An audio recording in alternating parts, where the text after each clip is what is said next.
Simpleng dahon ng kamuting kahoy, ginawang masarap na laing. Manood ka, tuturuan kita. Let's go! Siyempre namang wata siyang udlot dahil nato ni siyang bayuhon. Gamit ang atong bayuhan nga mahiwaga. Ato na ni siyang dukdukon ang tut nga mapino. Dukdok lang ng dukdok, bayo lang ng bayo, o diba master kayo ko? Wow! Humana og bayo og pino na. Okay. Sugdan na ang pagluto gamit atong kalaha.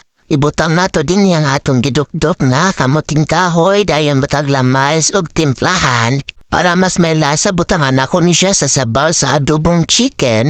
Akpan lang nato hangtod maluto. Ako na dahil ipete ang lubing akong himong gata. Pagkauman sa pulo ka tuig nga linata sa atong kamuting kahoy nga dahon. Naluto na siya, ako na dahil idutang ang latang akong andam. Pagkahuman butang sa atong gata, ato ni siyang tabunan. 2,000 years later. Pagkatapos sa daghang katuigan, finally naluto na siya. Sugdan na nato ang kainan. Okay. Salamat kayo mga katutski sa inyong pagtanaw, hinaot na busog pud mo. Kita ta sa sunod nga video. Bye!